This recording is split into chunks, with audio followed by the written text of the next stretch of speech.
Dear students, today we are going to discuss about the 8th chapter of class 7 geography, soil pollution. প্রিয় ছাত্ররা, আজকে আমরা সপ্তম শ্রেণীর ভূগোল বিষয়টির অষ্টম অধ্যায় নিয়ে আলোচনা করব, যার নাম হচ্ছে কি সয়েল পলিউশন বা মৃত্তিকা দূষণ। First of all, you have to know about the definition of the soil. Soil is a natural covering on the surface of the earth, which is a mixture of organic and inorganic elements and also the decomposed rock materials which act as a medium of plant growth. Soil is very much important for all the human beings and the living things that exist on the earth,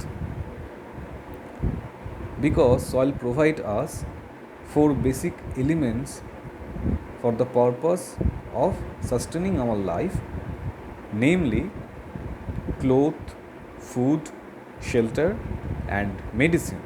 All of these directly and indirectly coming from the soil. দেখো, মৃত্তিকা হচ্ছে গিয়ে বিভিন্ন ধরনের জৈব, অজৈব এবং শিলাচূর্ণের মাধ্যমে তৈরি একটি মিশ্র পদার্থ, যেটি আমাদের পৃথিবীর উপরিভাগকে একটি কভারের মতো ঢেকে রেখেছে এবং খুবই গুরুত্বপূর্ণ উদ্ভিদের জন্মাবার জন্য, বংশবিস্তারের জন্য এবং বৃদ্ধির জন্য। মৃত্তিকার গুরুত্ব আমাদের কাছে অপরিসীম, কারণ মৃত্তিকা বা মাটি আমাদের বেঁচে থাকার চারটে প্রধান রসদ প্রোভাইড করছে। তার মধ্যে উল্লেখযোগ্যগুলো হলো গিয়ে যে চারটি রসদ, সেটি হলো আমাদের খাদ্য, বস্ত্র, বাসস্থান এবং বিভিন্ন ধরনের ঔষধ। In this chapter we are going to discuss about the definition of soil pollution, causes of soil pollution, effect of soil pollution and the way to reduce soil pollution. So, what is soil pollution? Soil pollution is refers to presence of toxic chemicals with high concentration that is a cause of physical and chemical degradation of the soil. Is also refers to degradation of the land which can be used constructively by the human directly or indirectly. দেখো, মৃত্তিকা দূষণ বলতে বোঝায় বিভিন্ন ধরনের অবাঞ্ছিত পদার্থ, বিভিন্ন ধরনের দূষিত পদার্থের উপস্থিতি মৃত্তিকার মধ্যে, যা কিনা মৃত্তিকার গুণাগুণকে নষ্ট করছে, সেটা ভৌত এবং রাসায়নিক দুটি উপায় নষ্ট করছে। মৃত্তিকা দূষণ বলতে আমরা বুঝি যে ল্যান্ড বা জমি বা মৃত্তিকার একটা ডিগ্রেডেশন, যেটা কিনা খুব সুন্দর করে মানুষের মাধ্যমে প্রত্যক্ষ বা অপ্রত্যক্ষভাবে ব্যবহার করা সম্ভবপর ছিল। Now the causes of the soil pollution. First cause of the soil pollution is industrial waste. Now, due to industrial activity or due to the industrial production activity, lot of pollutant and lot of waste material can be produced by all the industrial sector. This industrial waste contains toxic materials. So if they don't have scientific management system, so the pollutant can easily mixed with the soil and contaminate them. প্রত্যেকটা কলকারখানা থেকেই তো বিভিন্ন ধরনের দূষিত পদার্থ বেরিয়ে আসে। যদি সেই পদার্থগুলি সঠিকভাবে ব্যবস্থাপনার মাধ্যমে তার যদি গতি না করা যায় বা সঠিকভাবে বর্জ্য ব্যবস্থাপনা যদি সেই সমস্ত ইন্ডাস্ট্রি বা বিভিন্ন ধরনের কলকারখানা না থাকে, তাহলে সেটি খুব সুন্দর বা সেটি খুব সহজেই মাটির সঙ্গে মিশবে এবং মাটিকে দূষিত করে তুলতে সাহায্য করবে। garbage of household, of market area and hospital area is also responsible for soil pollution because they contain very unhealthy bacteria and toxic chemicals. ওকে, এই যে বিভিন্ন ধরনের যেই জঞ্জাল যা কিনা বিভিন্ন হাউস হোল্ড বা বিভিন্ন গৃহস্থলী কাজ থেকে উৎপন্ন হয়, বিভিন্ন বাজারহাট থেকে উৎপন্ন হচ্ছে, হাসপাতাল থেকে উৎপন্ন হচ্ছে, তার মধ্যেও তো অনেক ব্যাকটেরিয়া থাকে, তার মধ্যেও থাকে অনেক দূষিত পদার্থ। সেগুলোও যখন মাটির সঙ্গে মিশছে তখন কিন্তু মাটিকে সেটা দূষণ করে বা সেটাকে দূষিত করে তুলছে। Urbanisation process is also responsible for soil pollution. Why is responsible? Because whenever urbanization process is going on, there will be a chance of deforestation process also. First of all, you have to know about what is urbanization process. Now, urbanization means the rapid increase of population in the urban sector, or we can say that rapid growth of urban area in all direction. So, this process will stimulate the process of deforestation and clearing the trees from the ground. Okay, for this deforestation process or the clearing the trees from the ground which expose the soil to the elements, so they carried away easily by the soil erosion, and this kind of barren land are not capable or incapable for supporting the plant growth. যখন urbanisation process চলে বা নগরায়ন যখন প্রসেসটা যখন চলছে, অর্থাৎ rapid growth মানে প্রচণ্ড পরিমাণে বৃদ্ধি হচ্ছে আরবান সেক্টরের বিভিন্ন দিক দিয়েই, তখন এটা কিন্তু ডিফরেস্টেশন প্রসেসকেও কিন্তু এগিয়ে নিয়ে যাচ্ছে। অর্থাৎ মানুষের বসবাসের জন্য জমি লাগবে, সেই জমিতে মানুষ যখন ঘরবাড়ি তৈরি করবে তখন তাকে গাছ কাটতে হবে, এবং গাছ কাটা মানেই হচ্ছে কি সয়েলটা খুব সহজেই ইরোশনের কবলে বা ক্ষয়ের কবলে পড়ে যাচ্ছে, কারণ এটি উপরের যে কভারেজটা সেটা পুরোপুরিভাবে নষ্ট হয়ে যাচ্ছে, কারণ সেটা থাকছে না, গাছ থাকছে না, ফলে সেটা উন্মুক্ত হয়ে যাচ্ছে ক্ষয়ের জন্য, এবং ক্ষয় হলেও কিন্তু মাটির দূষণটা হয়ে ওঠে বা মৃত্তিকা দূষণটা সংগঠিত হয়। Due to huge demand, farmers are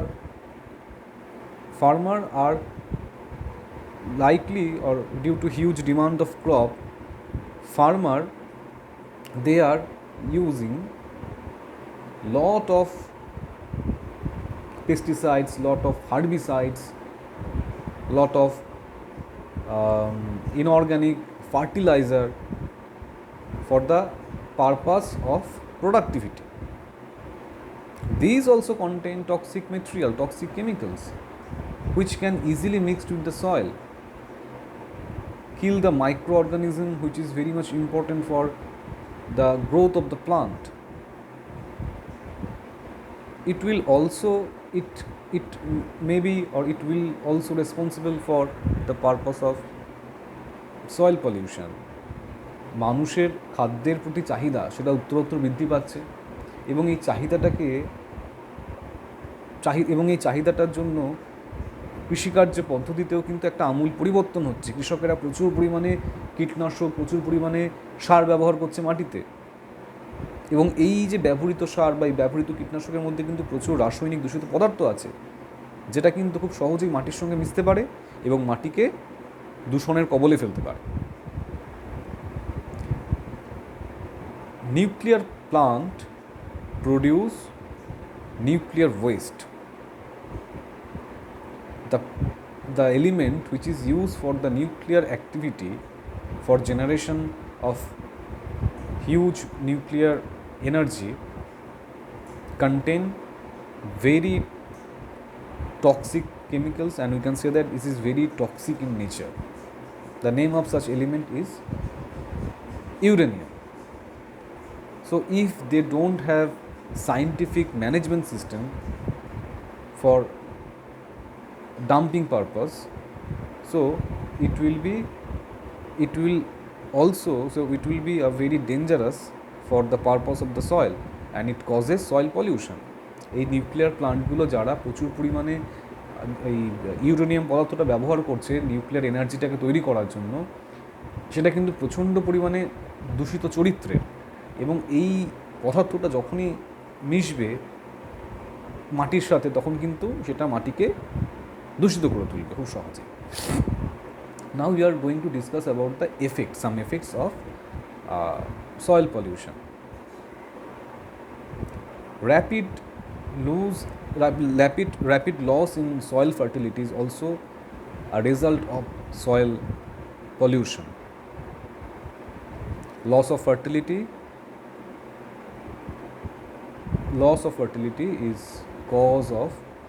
is also affect the production of crops, because they are related such a way, one thing hampered another, okay, very easily. If the quality of soil is decreases, if the fertility is decreases, so we can say that productivity will also hampered, will also decrease.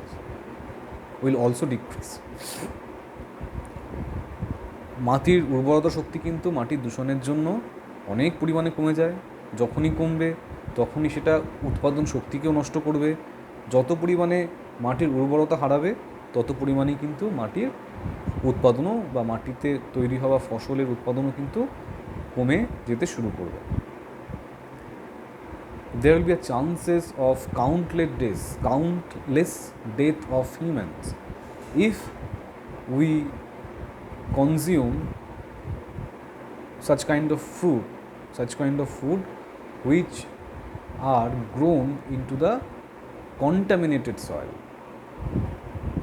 আমরা যদি সেই ধরনের খাবার খাই যেগুলি কিনা ওই ধরনের দূষিত মাটিতে তৈরি হচ্ছে, তাহলে আমরা কিন্তু খুব সর্বনাশের দিকে এগিয়ে যাব, এবং এই ক্ষেত্রে কিন্তু প্রচুর পরিমাণে মানুষের মৃত্যুও কিন্তু এক নিমেষে হতে পারে।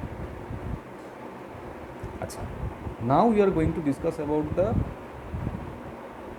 way how to reduce the soil pollution. First of all, we have to think about recycle, reuse and reduce. The thing which can be used again should not be disposed. Okay, things made by paper, things made by aluminium or glass can be recycled, and we should avoid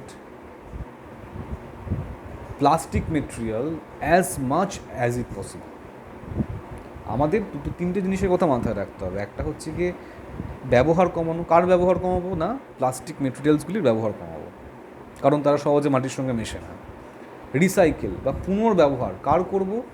যে ধরনের পদার্থগুলি করা সম্ভব, মানে ধরো তোমার বিভিন্ন কাগজের পদার্থ, বিভিন্ন অ্যালুমিনিয়াম দ্বারা তৈরি হওয়া পদার্থ, কিংবা কাঁচের তৈরি হওয়া কোনো পদার্থ, এগুলোকে রিসাইকেল করা যেতে পারে। আর রিইউজ কোনগুলো করতে পারি? না, যেগুলো ধরনের পদার্থগুলি রিইউজ করা সম্ভব, যতটা পরিমাণে রিইউজ করা সম্ভব, পুনর্ব্যবহার করা সম্ভব, সেই দিকটা কিন্তু আমাদের মাথায় রাখতে হবে। ঠিক আছে, তাহলে রিসাইকেল, রিইউজ আর রিডিউস, এই তিনটে জিনিস আমাদের করতে হবে। Too much of anything is dangerous.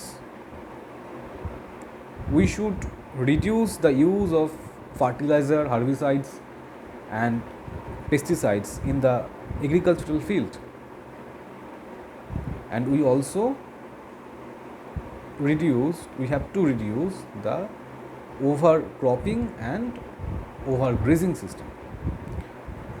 যে কোনো কিছুই যদি বেশি ব্যবহার করি তাহলে সেটা কিন্তু খুব ডেঞ্জারাস হতে পারে, বা সেটা ব্যবহার করা উচিতও নয়। কৃষকদের ক্ষেত্রে অবশ্যই যতটা পরিমাণে সম্ভব এই কীটনাশকের পরিমাণ কমানো, এই কেমিক্যাল ফার্টিলাইজার বা ইনঅর্গানিক ফার্টিলাইজার এগুলোর পরিমাণটা কমিয়ে দেওয়া খুব দরকার। যতটা পরিমাণে পারা যায় এই পশুচারণকে রোধ করতে হবে। তাই এইগুলো করলে মোটামুটি সয়েলকে আমরা পলিউশনের হাত থেকে রক্ষা করতে পারি। There are some countries which have their own rules which requires citizens to plant more trees where one has been cut. Okay, and government of every country should take strong action against the people who cutting down the trees carelessly.